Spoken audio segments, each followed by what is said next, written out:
এমনকি এটা যখন ইতিহাস হয়ে যায় তখন ওর কদর আরো বেড়ে যায়। আল্লাহ বলেন ওয়ালা আসরি, ইতিহাসের কসম।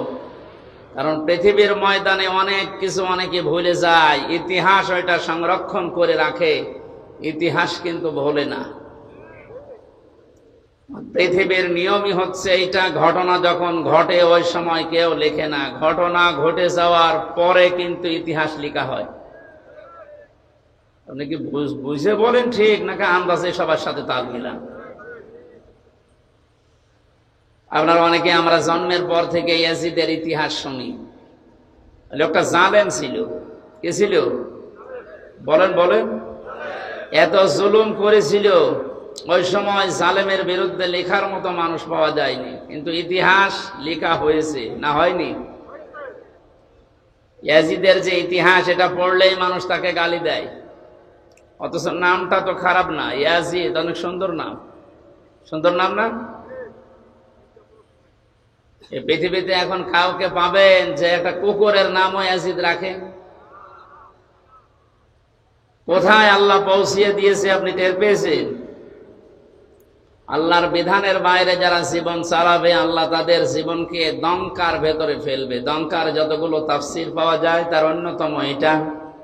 দঙ্কা মানে ওই মানুষটাকে আল্লাহ, 7টা বিষয় আছে দঙ্কার ভেতরে, এর 3 নাম্বারটা পৃথিবীতে এই মানুষটা মারা যাওয়ার সময় একটা ইতিহাস হয়ে থাকবে।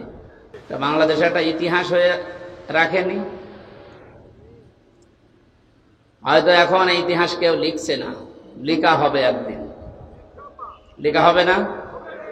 10 বছর, 20 বছর, 50 বছর পরে যখন ইতিহাস লেখা হবে, পৃথিবীর মানুষ, আগামী প্রজন্ম, দুনিয়ায় যারা আসবে, জালেমদের নাম শুনলে বরদোয়া দেবে, ঘৃণা করবে। ইমাম হোসাইনের পক্ষে ওই সময় কেউ ছিল না, কলম ধরার সাহস কারো হয়নি, কিন্তু ইতিহাস লেখা হয়েছে, না লেখা হয়নি? ইমাম হোসাইনকে ইতিহাস স্মরণীয়, বরণীয় করে দিয়েছে, নন্দিত করে দিয়েছে, বিজয়ী করে দিয়েছে। আর ইয়াজিদকে আল্লাহ নিন্দিত, ঘৃণিত, এই পৃথিবীর সবচাইতে নিকৃষ্ট মানুষের তালিকায় নাম তুলে দিয়েছে। এত সুন্দর নাম, এই লোকটাকে যদি এত নিচে নামিয়ে আল্লাহ দিতে পারেন, পৃথিবীর যারা জালেম, হয়তো সামনাসামনি আপনাদের কোনো কিছু বলার ক্ষমতা দুনিয়ায় কারো নেই, ইতিহাস কিন্তু লেখা হবে। নয়তো ওয়ালা আসরি, আসরের আগে আল্লাহ ওয়া দিতেন না। আল্লাহ কসম দিয়েছেন, ইতিহাসের কসম, এটা নীরব সাক্ষী। চোখ বন্ধ হওয়ার পরে হয়তো ইতিহাস যখন লেখা হবে, আপনারও নাম এই পৃথিবীতে যত সুন্দর থাক, কিয়ামত পর্যন্ত আপনার নামে কেউ কুকুরও পুষবে না। এই জন্য আমাদের উচিত, সাক্ষীর যে বিষয় 4 ধরনের বললাম, আল্লাহ রাব্বুল আলামিন এই 4 প্রকার সাক্ষী যেন আমাদের পক্ষে এনে দেন, বলেন আমিন। কোরআনে কারীম শুনতে এসেছি আমরা, আল্লাহ পাক সূরা তাওবার 6 নম্বর আয়াতের মাঝের অংশে জানিয়েছেন, হাত্তা ইয়াসমাআ কালামাল্লাহি সুম্মা আবলিগহু মা'মানা, ইলা আখিরি আয়াত। হে নবী, ওরা যখন কোরআন শুনতে আসবে আপনাদেরকে, এই কাফের মুশরিকরা, তখন আপনি নিরাপদে তাদেরকে কোরআন শোনার ব্যবস্থা করে দেবেন। এই ঘোষণা কার? জবান খুলে বলেন তো, ঘোষণা কার? এতটুকু আল্লাহ শেষ করেননি, সুম্মা আবলিগহু মা'মানা, কোরআন শোনা হয়ে গেলে তাদেরকে নিরাপদে তাদের বাড়ি পর্যন্ত পৌঁছিয়ে দেবেন। আপনি কি বুঝলেন এই আল্লাহর বক্তব্য শোনার পর? কাফের মুশরিকরাও যদি কোরআন শুনতে চায়, তাদের শোনানোর ব্যবস্থা করার নির্দেশ দিলেন কে? অথচ 96% মুসলমান আমরা এই দেশে, আমরা নিরাপদে মুসলমান হয়ে আল্লাহর কালাম শুনবো, সে অবস্থাও এখন দিন দিন হারিয়ে যাচ্ছে। আমি নিচে নামলাম না, আপনারা হয়তো টের পেয়েছেন আমি কি বলতে চাই। কাফেরদের নিরাপদে, নিরাপত্তার সাথে কোরআন শোনার ব্যবস্থা করে দেওয়ার নির্দেশ যদি আল্লাহ দেয়, যে আমাদের নিরাপদে, নিরাপত্তার সাথে আল্লাহর কালাম শোনার অধিকার নেই? এই অধিকারগুলো বিভিন্ন কায়দায় যারা বন্ধ করতে চাচ্ছে, আপনি পারবেন না। কারণ এটা তো আমির হামজার বক্তব্য না, এ বক্তব্য সরাসরি কার? ইন্না নাহনু নাযালনা যিকরা ওয়া ইন্না লাহু লাহাফিজুন। এই জিকিরে কোরআন আমি আল্লাহ নাযিল করেছি, এটা হেফাজত করার দায়িত্ব আমি আল্লাহ নিজে নিয়েছি। এজন্য বুঝে হোক না বুঝে হোক বিভিন্ন জিনিস হাতে পেয়ে যারা কায়দা কৌশল করে এটা থেকে মানুষকে দূরে সরিয়ে রাখতে চাচ্ছেন, আপনার মিশন কখনো সফল হবে না ইনশাআল্লাহ। দরুদ আর সালাম পড়ছি আমাদের নবী মুহাম্মদ রাসূলুল্লাহ সাল্লাল্লাহু আলাইহি ওয়াসাল্লামের প্রতি, যার আনিত আদর্শ পেয়ে আমরা খুশি না বেজার? অবশ্যই আমরা খুশি। যে সূরার আয়াত পড়েছি সূরা তাওবার 119 নম্বর আয়াত, এই সূরার 129 নম্বর আয়াতে আল্লাহ রাব্বুল আলামিন বিশ্বনবী মুহাম্মদ রাসূলুল্লাহর কিছু গুণাবলী দিয়েছেন। তিনি মুমিনদের উপরে রহম দিন। এই পৃথিবীতে আল্লাহর যে নামগুলো আছে, কয়েকটা নবীর নামের শেষে আল্লাহ তার নিজের নাম ব্যবহার করেছেন, তার ভেতরে আমাদের নবী মুহাম্মদ রাসূলুল্লাহ একজন। কয়েকদিন ধরে যে ইবাদতটা চলে গেল, নাম আমরা জানি কোরবানি, নাম কি চলে গেল না? উৎসাহ উদ্দীপনা নিয়ে সারা দেশে এই দিবসটা পালন করেছি আমরা, কিন্তু একটা মহান শিক্ষা দিতে এসেছিল। কোরবানির ইতিহাস আমি সেদিন এই লালমনিরহাট সদরে বলেছিলাম যে এই জায়গা থেকে এসেছি আর এই জায়গা থেকে শেষ হয়ে গেছে। এখানে 27টা শিক্ষা দিতে এসেছিল 1 বছর পর পরে কোরবানি। আল্লাহ রাব্বুল আলামিন তার নিজের যে নাম হালিম, যে নবীর নামের পরে দিয়েছেন ফাবাশশারনাহু বিগুলামিন হালিম। জাতির পিতা হযরত ইব্রাহিম নবী আলাইহিস সালাম আল্লাহর কাছে দোয়া করেছিলেন 80 অথবা 99 বছর বয়সে, রব্বি হাবলি মিনাস সালিহিন, হে আল্লাহ তুমি আমাকে একটা নেককার সন্তান দান করো। আলেম যারা আছেন তাদেরকে খেয়াল করার জন্য বলছি, এখানে 2টা শিক্ষা আছে। আমাদের জাতির পিতা হযরত ইব্রাহিম আলাইহিস সালাম আল্লাহর কাছে দোয়া করেছিলেন কয় বছর? 80 বছর। কয় বছর? অন্য বর্ণনায় আছে 99 বছর পর্যন্ত। বিবাহের পর থেকে 99 বছর পর্যন্ত উনি দোয়া করছেন রব্বি হাবলি মিনাস সালিহিন, হে আল্লাহ আমাকে একটা নেককার সন্তান দান করো। আল্লাহ রাব্বুল আলামিন 99 বছর পরে জবাব দিয়েছিলেন ফাবাশশারনাহু বিগুলামিন হালিম, হে ইব্রাহিম তোমাকে আমি একটা সন্তান দিয়েছি, শুধু সন্তান না, এটা গোলামিন হালিম, সহনশীল এবং ধৈর্যশীল। এটা ধৈর্যের পরীক্ষায় উত্তীর্ণ। আল্লাহ পাক বলেন গোলামিন হালিম। ইব্রাহিম নবী সঙ্গে সঙ্গে প্রশ্ন করেছিলেন, আল্লাহ আমাকে হালিম দিয়েছ, চাচা হালিম? কি হালিম? এমন হালিম দিয়েছে সন্তানটাকে, আসলেই কি হালিম? আমি এটা দেখতে চাই। 11 থেকে 13 বছরের ভেতরে আল্লাহ রাব্বুল আলামিন হযরত ইব্রাহিম নবীকে স্বপ্নে দেখিয়েছিলেন যে প্রিয় বস্তুকে কোরবানি করো।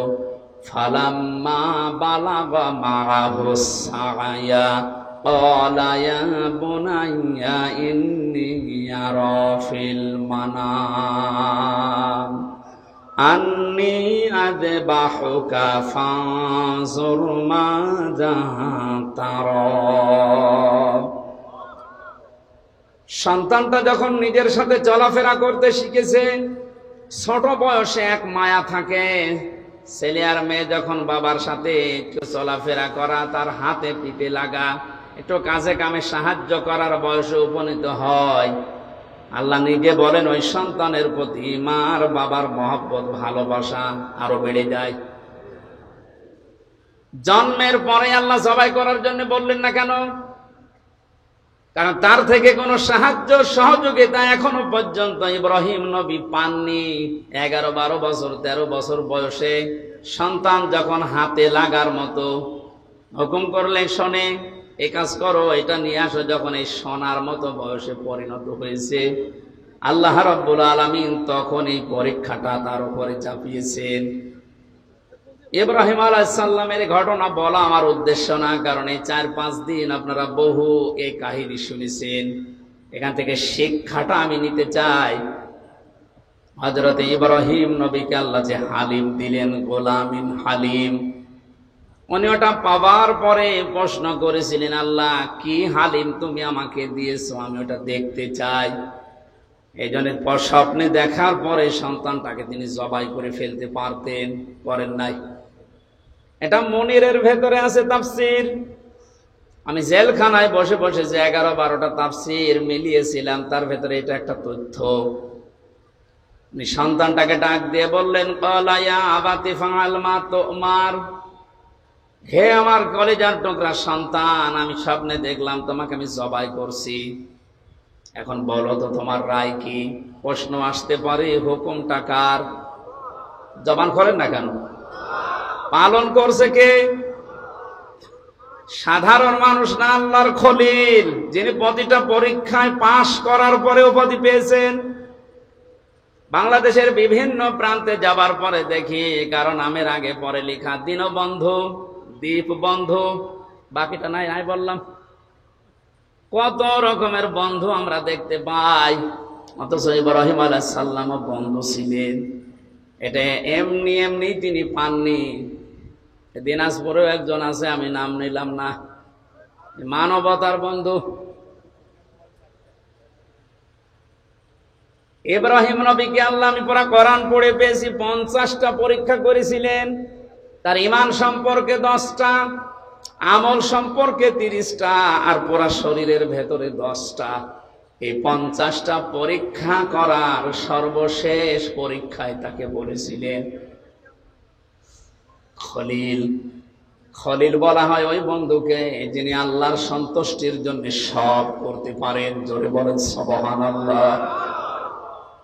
হযরত ইব্রাহিম পরীক্ষা দিয়ে পাশ করে খলিল পেলেন। ডাক দিয়ে বলে, রব্বুল আলামিন, তুমি আমাকে গোলামিন হালিম দিয়েছো, তোমার নামটা আমার সন্তানের নামের সাথে লাগিয়েছো, দেখি কেমন হালিম দিলে। এই যে পরীক্ষা, এই কারণেই তিনি সন্তানকে জিজ্ঞাসা করেছিলেন। অথচ বাকি 49টা পরীক্ষা আপনি তাফসীর দেখেন, কোন পরীক্ষার আগে কাউকে জিজ্ঞাসা করা, প্রশ্ন করা, এমনকি যেদিন এই ছোট সন্তানকে মরুভূমিতে রেখে আসে, বারবার স্ত্রী হাজেরা রাদিয়াল্লাহু তাআলা আনহা প্রশ্ন করেছিলেন, স্বামী আমাকে রেখে যাচ্ছেন নবজাতক সহ, এটাকে আপনার নিজের ইচ্ছা না আল্লাহর ইচ্ছা? ওই সময় কিন্তু বলেননি তিনি যে আল্লাহর ইচ্ছা বা আমার ইচ্ছা, শুধু আকাশের দিকে আঙ্গুল তুলেছিলেন। এর আগে যত 49টা পরীক্ষায় কোনো দিন তিনি আল্লাহর কাছে, কোন মানুষের কাছে পারমিশন নেওয়া দূরের কথা, জিজ্ঞাসা করেননি। আল্লাহ বলেছেন আসলিম, তিনি বলেছেন আসলামতু লিরাব্বিল আলামিন। এই পরীক্ষাটা এসে তিনি জিজ্ঞাসা করলেন কেন? মুফাসসির বলেন, হযরতে ইব্রাহিম মনে মনে ভাবছিলেন, আমি যে সন্তান চেয়েছি 1 বছর 2 বছর না, 99 বছর। নবীদের কাছ থেকে উম্মতের শিক্ষা নেওয়া দরকার। তিনি যেহেতু আমাদের জাতির পিতা, আমরা যারা তার সন্তান হিসাবে নিজেকে দাবি করি, অবশ্যই আমাদেরও উচিত সন্তান হলে কোন পীর সাহেবের কাছে, মরা পীর, জিন্দা পীর, কবরের কাছে না যাওয়া। তিনি যেতে 99 বছর পর্যন্ত দোয়া করেছিলেন, আর আমাদের 2-4 বছরেই মন ভেঙে যায়। সন্তানটা পাওয়ার পরে চিন্তা করছিলেন, আল্লাহ আমাকে হালিম দিয়েছে, আমি আসলে পরীক্ষা করে দেখি কেমন গোলামিন হালিম।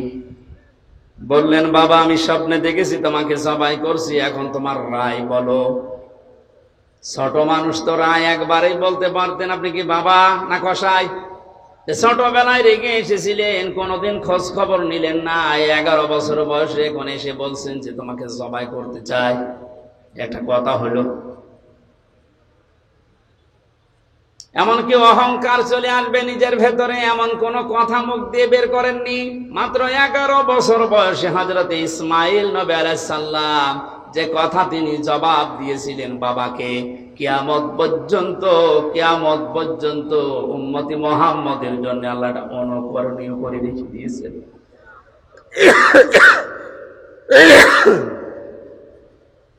হযরত ইসমাইল ডাক দিয়ে বললেন, সাতাজিদুনি ইনশাআল্লাহু মিনাস সাবিরিন।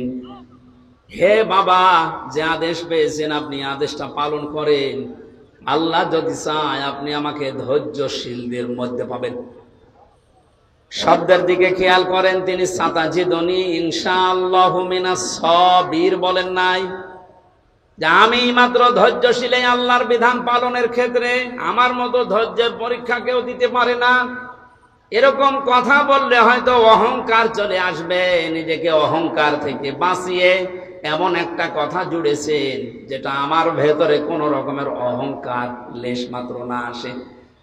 হযরত ইব্রাহিম নবী সাতাজিদুনি ইনশাআল্লাহ মিনাস সাবিরিন, এই দুইটা শব্দ শোনার পরে তিনি মনে মনে ভাবলেন যে আমার দোয়া যা করেছিলাম আর আল্লাহ যা জবাব দিয়েছেন, হ্যাঁ ঠিক মতোই হচ্ছে। আল্লাহর বিধান মানতে গিয়ে দুইটা শব্দ বলেছে, ইনশাআল্লাহ সাবিরিন। এখান থেকে শিক্ষা নেওয়া দরকার, পৃথিবীর কোন কাজ যদি আমরা আল্লাহর জন্য করি, আমরা যেন অহংকার না করি। হযরত ইসমাইল নবী আলাইহিস সালাম বাবাকে বললেন, আপনি শুরু করেন যা স্বপ্নে দেখেছিলেন। তাফসিরে হাদিসে যে বিশাল কাহিনী আপনারা শোনেন জন্মের পর থেকে, হযরত ইসমাইল নবীকে নিয়ে তার বাবা যখন জবাই দিচ্ছিলেন, ওই সময় আল্লাহ পাক তাকে ডাক দিয়েছিলেন, ফালাম্মা আসলামা ওয়া তাল্লাহু লিল জাবিন। আমি আলেমদেরকে বলছি, আল্লাহ পাক আসলিম না দিয়ে আসলামা দিলেন কেন? আসলামা না দিয়ে আসলামা দিয়ে বচন দিয়েছেন এই কারণে,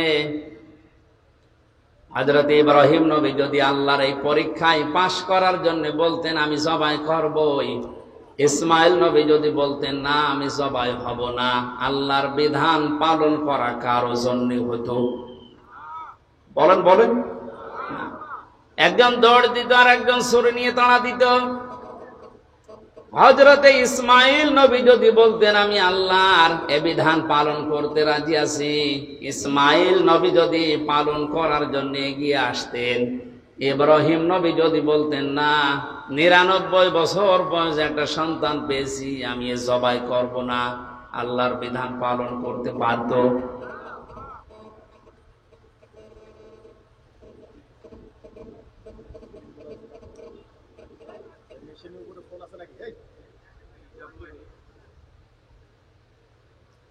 আপনারা শুনতেছেন? আমি এরপর 1 মিনিট পরে একটা প্রশ্ন করব, যদি বলতে না পারেন এখানে বসে থাকাবো। ফালাম্মা আসলামা দিয়ে বচন দিয়েছেন কেন? না ডিস্টার্ব হলে তো আমি বোঝাতে পারবো না। এই ছেলে মোবাইলে ই করতে পারবে, লক করে রাখতে পারো না?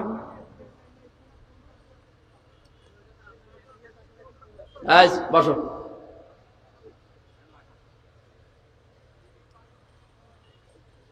আমার ভাইরা, ফালাম্মা আসলামা দেওয়ার কারণে এইটাই একটু খেয়াল করেন। এখানে এইটা বলার জন্য আমি এই 10-15 মিনিট ব্যয় করছি, এমনিতে না। আল্লাহ পাক বলেন আসলামা, টান দিলাম 1 বচন 2 বচন কি দিয়ে বচন দিয়েছি কেন জানো? দুইজনেই যখন এগ্রি হয়েছে, রাজি হয়েছে আল্লাহর বিধান পালন করার জন্য, দুইজন রাজি, আল্লাহ পাক তখন তাদের এই বিধান সহজ করে দিয়েছেন। শুধু না, ওয়ানাদাইনাহু আইয়া ইব্রাহিম, আরশ থেকে আল্লাহ ডাক দিয়েছেন, ইব্রাহিম ক্বাদ সাদ্দাকতার রুইয়া ইন্না কাযালিকা নাজজিল মুহসিনিন, অবশ্যই তুমি তোমার স্বপ্নকে সত্যে রূপ দিয়েছো, আর এভাবেই করে আমি মুহসিন বান্দাদেরকে পুরস্কার দিয়ে থাকি। আল্লাহ মুহসিন না দিয়ে মুহসিনিন বহু বচন দিয়েছেন। শুধু এটা ওই সময়ের জন্য না, কিয়ামত পর্যন্ত 2টা শিক্ষা এখানে বহন করে। 1 নাম্বার আসলামা দেওয়ার শিক্ষা, 2 নাম্বার মুহসিনিন দেওয়ার শিক্ষা। একটু খেয়াল করবেন ভাই, আমাদেরকে আল্লাহ পাক জানাতে চেয়েছেন বাপ বেটা দুইজনেই যখন রাজি, তখন যেমন আল্লাহর বিধান পালন করা তাদের জন্য সহজ হয়ে গেছে। এদেশের 18 কোটি জনগণ, আমরা 1628 জন মানুষ দায়িত্ব পালন করছে এই 18 কোটি মানুষের উপরে।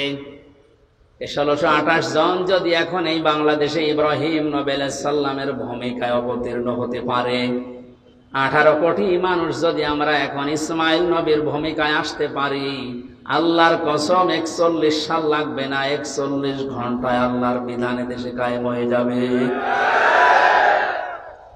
আসলামা দেওয়ার প্রথম ব্যাখ্যা এইটা। ঘটনা শুধু শুনে যাচ্ছি, এখন যদি এরপরের আয়াতগুলো একটা একটা করে শিক্ষামূলক বলি, আমার মনে হয় আপনারা কান্নাকাটি করবেন। কাঁদার দরকার নেই, এখানে শিক্ষাটা নেওয়া দরকার। যারাই আছেন কারো ইশারায় না চলে জাতির পিতা ইব্রাহিম আলাইহিস সালামের ভূমিকায় আপনারা অবতীর্ণ হবেন, এইটাই জাতি চাচ্ছে। আল্লাহর বিধান যখন যেটা সামনে আসবে, চিন্তা ভাবনা না করে একবারে আল্লাহর বিধান পালন করার জন্য অবতীর্ণ হবেন। আমরা যারা আছি 16 কোটি 18 কোটি জনগণ, আমরা ইসমাইল নবীর ভূমিকায় এগিয়ে আসব ইনশাআল্লাহ। মুহসিনিন দেওয়ার ব্যাখ্যা হচ্ছে শুধু ওই সময়ের জন্য না, কিয়ামত পর্যন্ত যত মানুষ আল্লাহর বিধানকে হযরত ইব্রাহিম আলাইহিস সালাম আর ইসমাইল নবী আলাইহিস সালামের মতো মন দিয়ে মেনে নেওয়ার জন্য এগিয়ে আসবে, ওনাকে যেমন দুম্বা দিয়ে পরীক্ষা করেছিল সবাই হয়েছে, কিন্তু সন্তানের পরিবর্তে দুম্বা।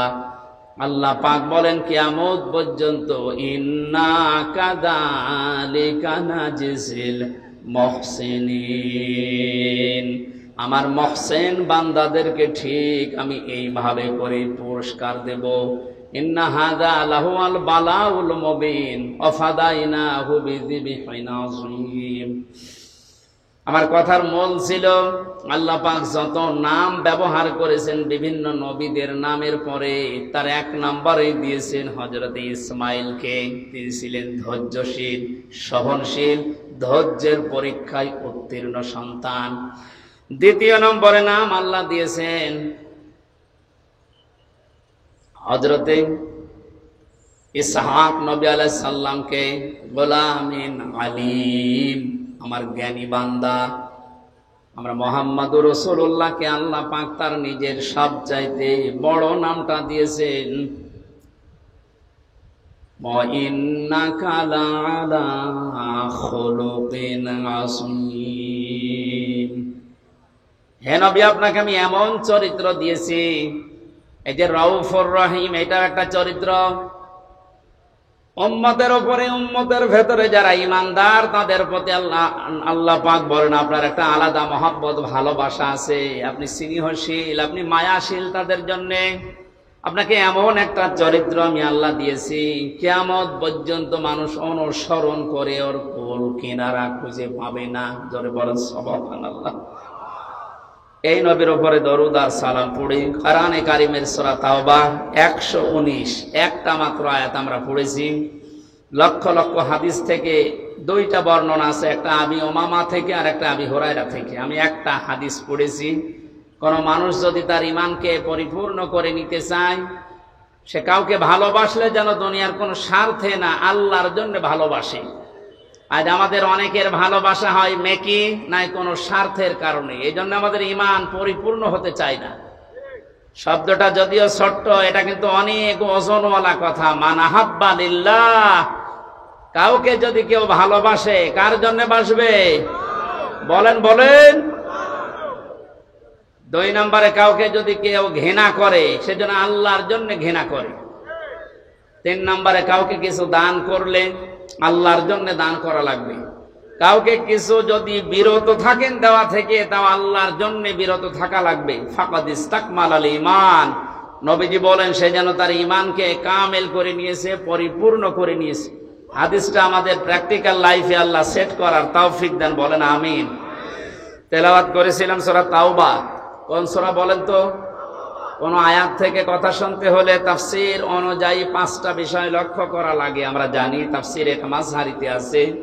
1 নম্বরে শুদ্ধ তেলাওয়াত করা লাগে, যেটা আমরা করেছি এর আগে।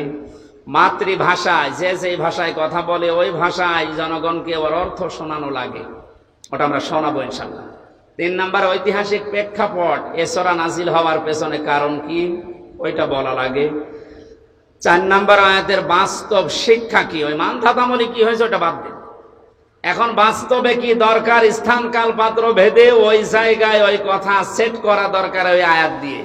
আজকে একটা সকালে বিবাহ অনুষ্ঠানে গিয়েছিলাম, ওখানে বিবাহ মানে আনন্দ, বিবাহ মানে জায়েজ পন্থায় থেকে ইসলামী সংস্কৃতি যা আছে সেইটার গণ্ডির ভেতরে থেকে মানুষ যেন একটু আনন্দ করে।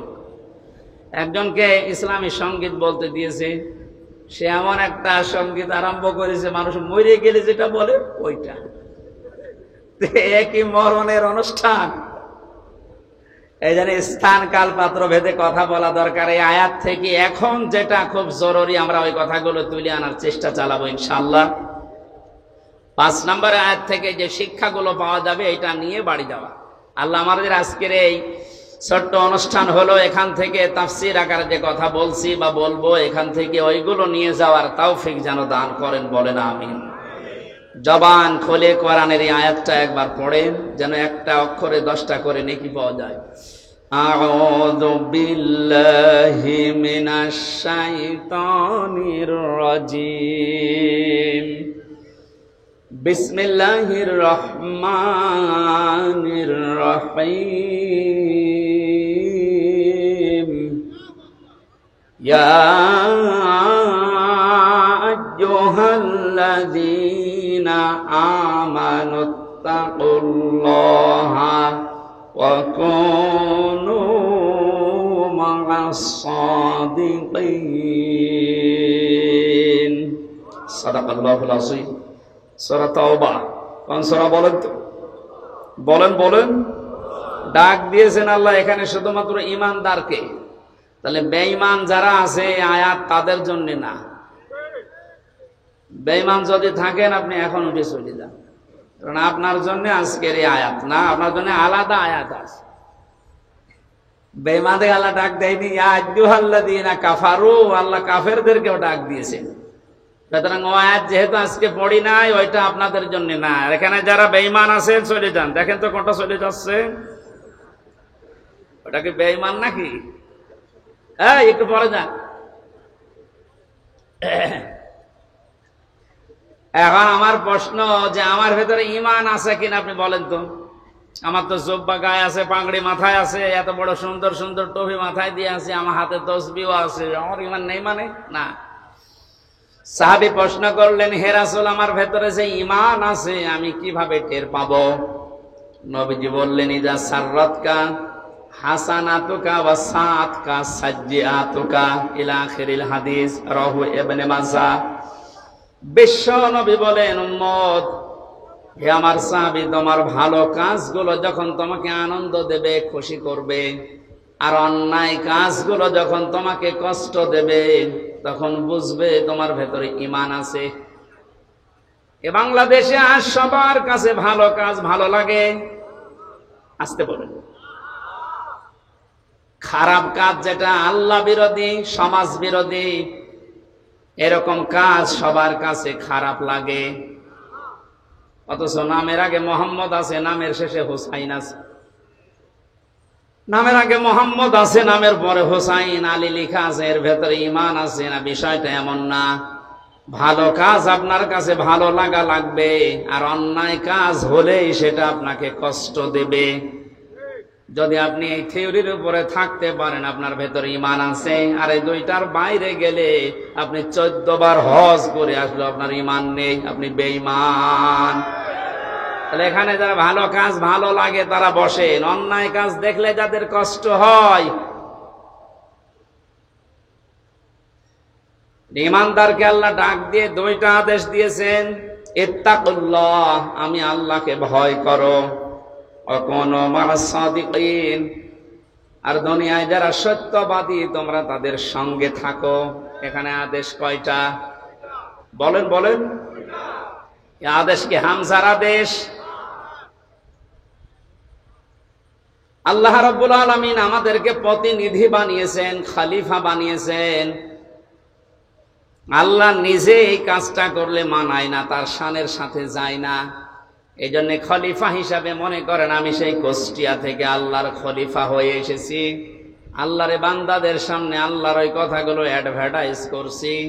আশা করি আপনি আল্লাহর এই দুইটা আদেশ আজকে থেকে মেনে নেওয়ার, মেনে চলার চেষ্টা করবেন।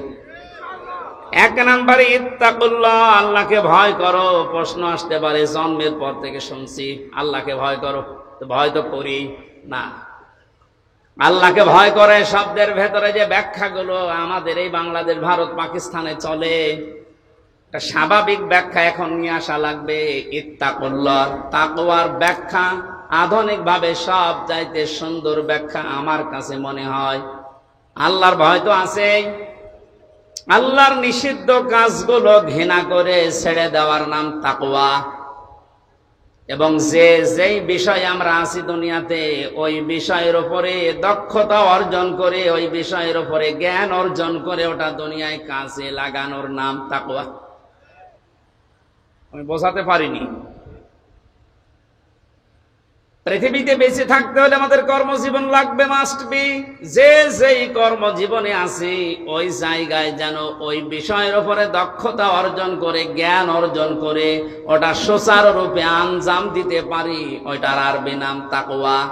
এই তাকওয়া বাংলাদেশে আছে? বলেন। যেই বিষয় জানে না আমরা আরো ওই বিষয়ে ওকে ওই চেয়ারে বসিয়ে দেই, এটা একটা জুলুম। সারা জীবন ও লেখাপড়া করেছে কৃষির উপরে, ওরে ধর্ম মন্ত্রণালয়ের দায়িত্ব দিয়ে বসে আছে। ধর্ম কি জানে? ওরে দেওয়া দরকার ছিল ধান কয় মনে কয় মন হয়, কয় বিঘাতে কতটুকু লাগাতে হয়, ওই দায়িত্ব দেন। কারণ অনার্স মাস্টার্স করেছে ওইটার উপরে। তাহলে তাকওয়াটা আজ আমরা কোন জায়গায় দেখতে পাচ্ছি না। যেই বিষয় আমরা আছি ওই বিষয়ের উপর আমাদের জ্ঞান নেই অধিকাংশ মানুষের। আমি এই চেয়ারে বসার আগে, এটা একটা আমানতের জায়গা, এই মঞ্চগুলো একটা আমানত। এখানে বসার আগে আমার যতটুকু দায়িত্ব, এখানে যা দরকার ওই বিষয়গুলো কোরআন থেকে, হাদিস থেকে চিন্তা ভাবনা করে, গবেষণা করে, পড়াশোনা করে এসে বলা। অথচ আজ 100 জনের 98 জনের ভেতরে এই দায়িত্ববোধ পাওয়া যাচ্ছে না। 7 দিন পর পর মসজিদে জুমার নামাজ হয়, এটা খেলা করার জন্য না। ইমাম সাহেব 7 দিন ব্যক্তি, পরিবার, সমাজ আর রাষ্ট্রের দিকে তাকাবে। 7টা দিন কোরআন থেকে, হাদিস থেকে এর সলিউশন কি, এর সমাধান কি, উনি এইগুলো মিলিয়ে মিলিয়ে লোড করবে। 7 দিন পরে জমার নামাজে দাঁড়িয়ে জনগণকে ওই বিষয়ে সতর্ক করবে। জনগণ ওইটা বাস্তব জীবনে, প্র্যাকটিক্যাল লাইফে সেট করবে। 3.5 লাখের উপরে মসজিদ থেকে যদি সত্যি এই আওয়াজগুলো এই মেম্বার থেকে, আমানতের জায়গা থেকে আমরা দিতে পারতাম, আর যারা আমরা শুনতে যাই এটা যদি সত্যি আমরা মেনে নিতে পারতাম, এদেশ দুর্নীতিতে চ্যাম্পিয়ন হতো না। গভীর একটা ষড়যন্ত্র চলছে আজ কিছুদিন ধরে, না জানি জীবিত অবস্থায় আবার দেখা যায় কিনা যে দেশ এখন আর আমাদের হাতে নেই। কিছুদিন আগে 14 দলের সাথে বৈঠকের সময় মাননীয় প্রধানমন্ত্রী যে আশঙ্কা পেশ করেছিলেন, তার শেষের যে 5টা কথা, পার্বত্য চট্টগ্রাম অঞ্চলের কয়েকটা জেলা এবং মায়ানমার এবং ভারতের কিছু অংশ নিয়ে সাদা চামড়া যারা আছে, আমি নাম নিলাম না, এরা কিন্তু গোপন আন্দোলন চালিয়ে যাচ্ছে একটা স্বাধীন খ্রিস্টান রাষ্ট্র ঘোষণা দেওয়ার জন্য। ওদিকে মায়ানমারের কিছু অংশ, ভারতের কিছু অংশ, বাংলাদেশের চট্টগ্রামের রাঙ্গামাটি, বান্দরবন, খাগড়াছড়ি, এই কয়েকটা জায়গা নিয়ে, দক্ষিণ সুদানে যেমন দিয়েছে কিছুদিন আগে, ইন্দোনেশিয়ার পূর্ব তৈমুরে দিয়েছে কিছুদিন আগে। জীবিত অবস্থায় যদি ওটা আবার দেখে যাওয়া লাগে যে বাংলাদেশও ভাগ হয়ে একটা দক্ষিণ সুদানের মতো স্বাধীন খ্রিস্টান রাষ্ট্র চলছে, এটা দেখে যাওয়ার আগে মরে যাওয়া ভালো। কারণ যে স্বাধীনতা, সার্বভৌমত্ব অখণ্ড রাখার জন্যে, অক্ষুণ্ণ রাখার জন্য হাজার হাজার মানুষ জীবন দিয়েছে, লক্ষ লক্ষ মানুষ। লক্ষ লক্ষ মানুষেরা ইজ্জত সম্ভ্রম হারিয়েছে, সেটা যদি এখন চর্ম চোখে দেখে যাওয়া লাগে, এত চেতনা চেতনা করে কি হবে? অনেকে চেতনার দোহাই দিয়ে বিভিন্ন কাজ করে যাচ্ছে। চেতনা আপনার থাকছে না, তো চেতনাটা কাজে লাগান। আল্লাহ শুভবুদ্ধির উদয় হওয়ার তৌফিক দিন, যদি কপালে হেদায়েত থাকে। এজন্য ষড়যন্ত্র যা হচ্ছে, নাক কান চোখ মুখ খোলা রাখা দরকার আমাদের। যে যেখানে আসি ওই জায়গা থেকে যেন জ্ঞান অর্জন করার মাধ্যমে দক্ষতা অর্জন করে ওই জায়গাটা আমরা ঠিক রাখতে পারি আঞ্জাম দেওয়ার মাধ্যমে। আল্লাহ পাক বলেন তাকওয়া অর্জন করো। এখানে আমি 9টা বিষয় পেয়েছি। তাকওয়া অর্জন কিভাবে করতে হয়? আল্লাহর নিষিদ্ধ কাজগুলো ঘৃণা ভরে ছেড়ে দিতে হয়। যে যেই কাজে আসি ওই কাজের দক্ষতা অর্জন করে জ্ঞান অর্জন করে ওইটা বাস্তবায়ন করতে হয়। এখন তাকওয়ার ফলাফল কি? তাফসিরে মাঝারিতে, তাফসিরে তাবারিতে এই 2টা জায়গায় পড়ে পেয়েছি। তাকওয়া যদি কেউ অর্জন করে, মহান আল্লাহ তাকে 12টা পুরস্কার দুনিয়া আখিরাত মিলে দান করেন। বলেন সুবহানাল্লাহ। দুনিয়ায় তাকওয়ার 1 নাম্বার ফলাফল, এ দুনিয়াতে এই লোকটা বিপদে মুসিবতে পড়লে এমন জায়গা থেকে আল্লাহ সাহায্য পাঠায়, ওই লোকটার ধারণাও ছিল না যে এখান থেকে সাহায্য আসতে পারে। সত্যি যদি আপনার তাকওয়া অর্জন হয়, এটা আপনি দেখতে পারবেন। 2010 সালে আমি বিশ্ববিদ্যালয়ে ভর্তি হয়েছিলাম। এর আগে যেখানে জমার নামাজ পড়াতাম, এর বাস্তব প্রেক্ষাপট আমি নিজের জীবনে পেয়েছি। কোরআনে কারীম জানিয়েছে, ইয়া আইয়ুহার রাসূল বাল্লিগ মা উনজিলা ইলাইকা মির রাব্বিক ওয়া ইল্লাম তাফআল ফামা বাল্লাগতা রিসালাতা ইলা আখিরি আয়াত। সূরা মায়েদার 67 নম্বর আয়াতে আল্লাহ রাসূলকে ডাক দিয়েছেন, হে রাসূল, আপনি তাবলীগ করেন, প্রচার করেন, পৌঁছিয়ে দেন। কি তাবলীগ করবেন, কি প্রচার করবেন? মা উনজিলা ইলাইকা মির রাব্বিক, আপনার রব আপনাকে যেটা দিয়েছে তার নাম কি? কোরআন। বলেন বলেন। তাহলে তাবলীগ এই শব্দটা কোরআনে কারিমে আল্লাহ ব্যবহার করেছেন আমর হিসাবে। আল্লাহর আদেশ, আল্লাহর আমর তার বান্দাদের জন্য মেনে নেওয়া নফল না ফরজ? তাহলে তাবলীগ করা কি? বলেন বলেন, আপনি ভুল বুঝবেন না। তাবলীগ করা ফরজ। কিসের তাবলীগ? মা উনজিলা ইলাইকা মির রাব্বিক, আপনার রব আপনার উপরে যেটা নাজিল করেছে, আয়াত অনুযায়ী ফতোয়া বের হয়, পৃথিবীতে তাবলীগ হবে কোরআনে। আল্লাহ পাক বলেন, আমি ভালোভাবে জানি কোরআনের তাবলীগ যদি আপনি করতে চান, আপনার উপরে বিপদ আপদ মুসিবত আসবে। আল্লাহু ইয়াসিমুকা মিনান নাস। ইয়াসিমু এটা মুজারে, বর্তমান, ভবিষ্যৎ, প্রেজেন্ট, ফিউচার। শুধু বিশ্ব নবীকে আল্লাহ একা আদেশ দেননি, হে নবী কিয়ামত পর্যন্ত এই আয়াতটা কোরআনে থাকবে না? থাকবে না? সত্যি যদি কোরআনে কারীম আমি আল্লাহর কালাম, এটা তাবলীগ করা ফরজ, এই বিশ্বাস নিয়ে মানুষ যদি তাবলীগ করতে চায়, প্রচার করতে শুরু করে, বিপদ আপদ মুসিবত আসবে, আমি আল্লাহ নিজে আপনাকে বাঁচাচ্ছি, তাদেরকেও বাঁচাবো। এর উপরে পরিপূর্ণ বিশ্বাস নিয়ে যখন ওই ছোট বয়সে, কয় বছরে বয়স ছিল তখন? কেবল ইন্টার শেষ করে বিশ্ববিদ্যালয়ে গেছি, খুব বেশি হলো 19-20 বছর হবে। এই 20 বছর বয়স থেকে আমি দেখেছি কোরআনে কারীমের সঠিক তাবলীগ করার কারণে, যদি ওই সময় আমাকে পুলিশ ধরেছিল, হাজতে নিয়েছিল, জেলে গিয়েছিলাম, আল্লাহ এমন ভাবে বাঁচিয়েছে, তা আমারও বিশ্বাস হয়নি যে এভাবে বাঁচা যায়। আল্লাহর কোরআনের উপরে বিশ্বাস অগাধ এনে, ওই যে বলছিলাম, দুনিয়াতে যে যেই কাজে আছেন ওই বিষয়ের উপরে জ্ঞান অর্জন করে দক্ষতা নিয়ে এগিয়ে যাওয়ার সামনে এ তাকওয়া যদি তৈরি হয়, প্রথম আল্লাহ ফলাফল দেবেন। বিপদে পড়লে এমন জায়গা থেকে সাহায্য আসবে যেটা চিন্তার বাইরে। জোরে বলেন সুবহানাল্লাহ। আমি 9টা বলতে পারলাম না, এগুলো আছে। আমার মূল বিষয় কুনু মা'আস সাদিকিন, আল্লাহর আদেশ তোমরা সত্যবাদী যারা আছে তাদের সঙ্গে থাকো। এই আদেশ কার? আরো জোরে বলেন। এই আয়াতটা নিয়ে আজ সবচাইতে বেশি ভেজাল বাংলাদেশের ভারতে। আপনি যত দরবারে যাবেন সেখানে আয়াতটা আগে পাবেন। তারা বলবে আল্লাহকে ভয় করা, সত্যবাদীদের সাথে থাকো। সত্যবাদী মানে পীর সাহেব। অথচ সাদিকিন সত্যবাদী কারা? এ কথা বলবে কে বলেন তো? বলেন বলেন। হামজা যদি বলে অমকে সত্যবাদী, অমক দল সত্যবাদী হবে। কোরআনে কারিমে আল্লাহ আয়াতের ব্যাখ্যা সূরা বাকারার 177 নম্বর আয়াতে দিয়েছেন যে 10টা গুণ যাদের ভেতরে পাওয়া যাবে, আমি আল্লাহর ভাষায় উলাইকাল্লাযীনা সাদাকু ওয়া উলাইকা হুমুল মুত্তাকুন। এই মানুষগুলো হচ্ছে আমি আল্লাহর ভাষায় ঈমানের দাবিতে সত্যবাদী, আর এরা তাকওয়াবান, এরা মুত্তাকি। তোমরা যদি সঙ্গী সাথী থাকতে চাও, এই 10টা গুণ যাদের ভেতরে আছে তাদের সাথে থাকো। এটাতে রেকর্ড হচ্ছে সারা পৃথিবীতে, কালকেই ছড়াবে। আমার সামনে এখন 750 কোটির উপরে বেশি মানুষ মনে করেন বসে আছে।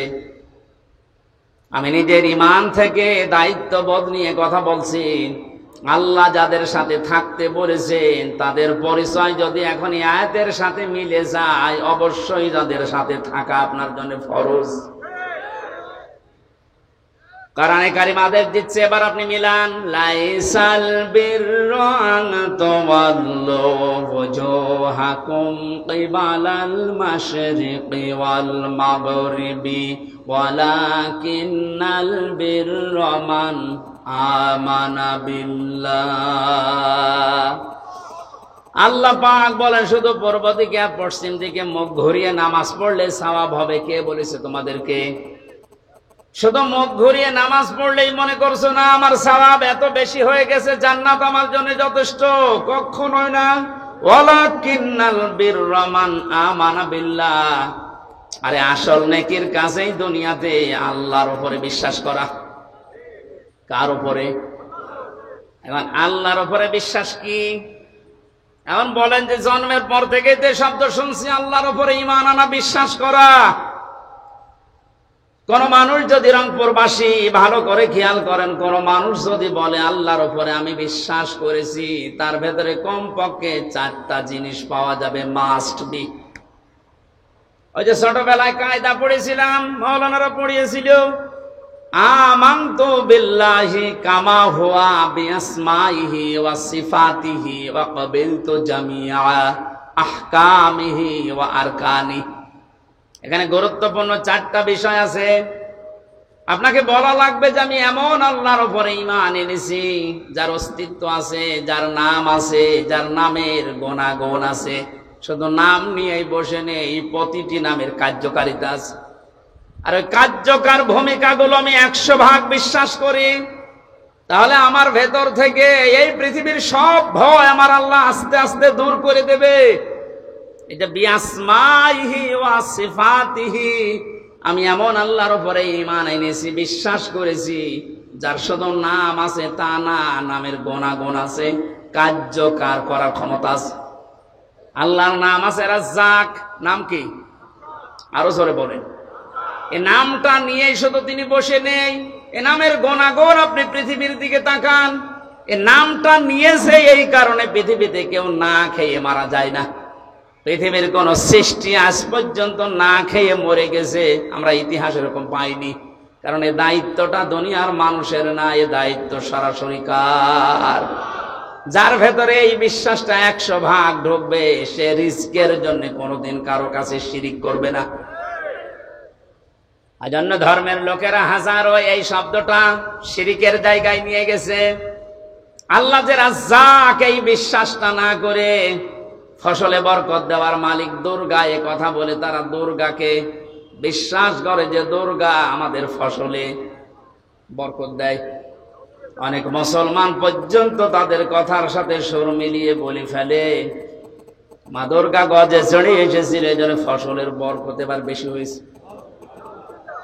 রিজকের মালিক কে বলেন তো? রাজ্জাক নামটা খেলা করার জন্য নিয়েছে। হযরতে সুলাইমান নবী আলাইহিস সালাম একবারে দায়িত্ব নিতে চেয়েছিলেন এক বেলার জন্য। আল্লাহ পাক বলেছিলেন তুমি পারবে না, কারণ রাজ্জাক দুনিয়ার কারো নাম না, রাজ্জাক কার নাম? আরো জোরে বলেন।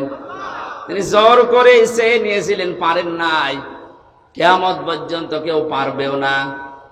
রংপুরবাসী সহজ সরল মানুষের বিভাগের মানুষেরা কান খাড়া করে শোনেন, যাদের অন্তরের ভেতরে এই বিআসমাইহি ওয়া সিফাতিহি বদ্ধমূল হয়ে ঢুকে আছে, বসে আছে, তাদের কাছে ফাঁসির দড়ি আর ফুলের মালা সমান। তাম দুনিয়ায় একদিকে চলে গেলেও এই মানুষগুলোকে আল্লাহ যে রাজ্জাক, এখান থেকে আপনি টলাতে পারবেন না। এই জন্য মানুষগুলোর, কোন মানুষ যদি ঈমান আনে যে আমানতু বিল্লাহ, আমি ঈমান এনেছি, কয়টা বিষয় মানা লাগবে বলেন তো? আল্লাহ বলেন এটা আসল নেকির কাজ।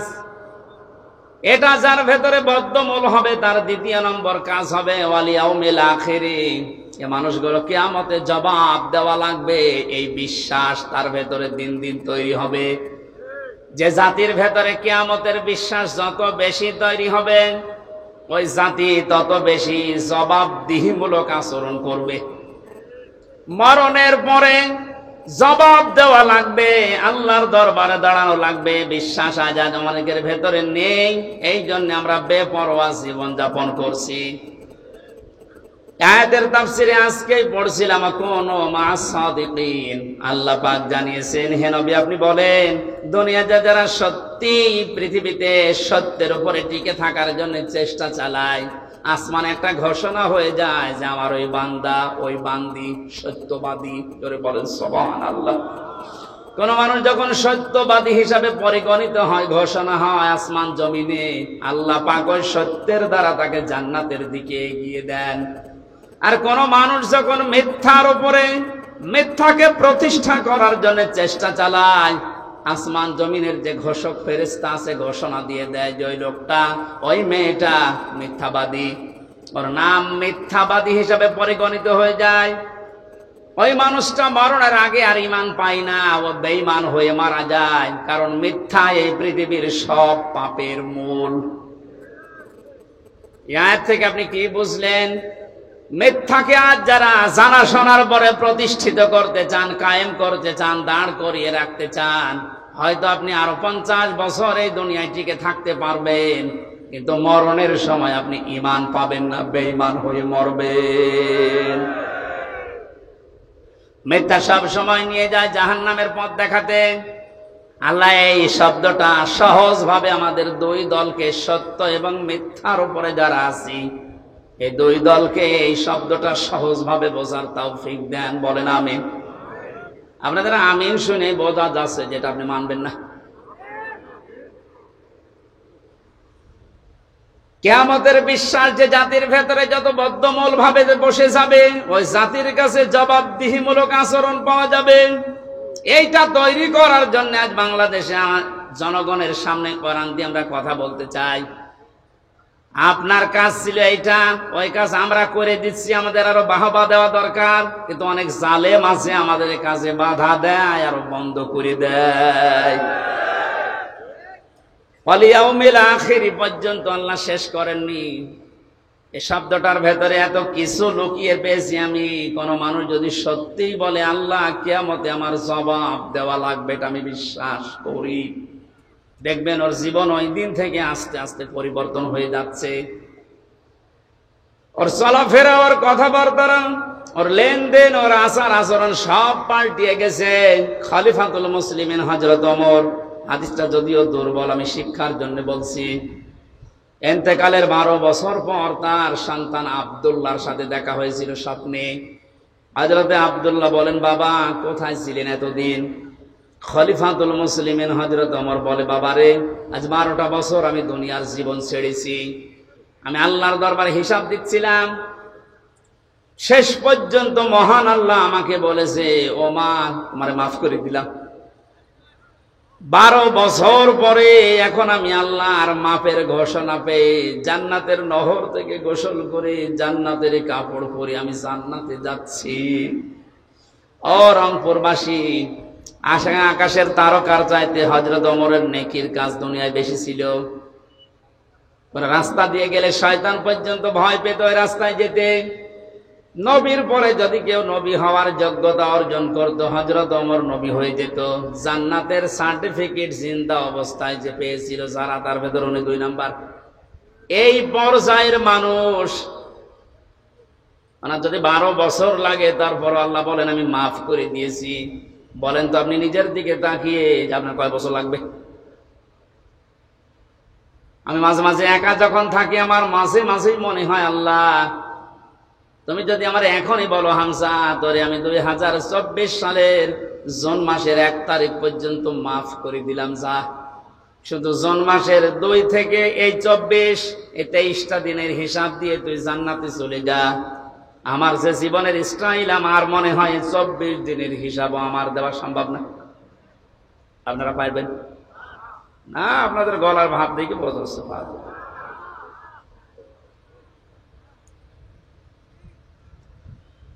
হিসাবের এই কথাগুলো মারাত্মক ভাবে আল্লাহ বারবার বিভিন্ন সূরাতে আমাদেরকে শুনিয়েছেন। সূরা হাক্কাতটা পড়বেন ভালো করে, আর সূরা আল কারিয়া সূরাটা পড়বেন বাড়িতে।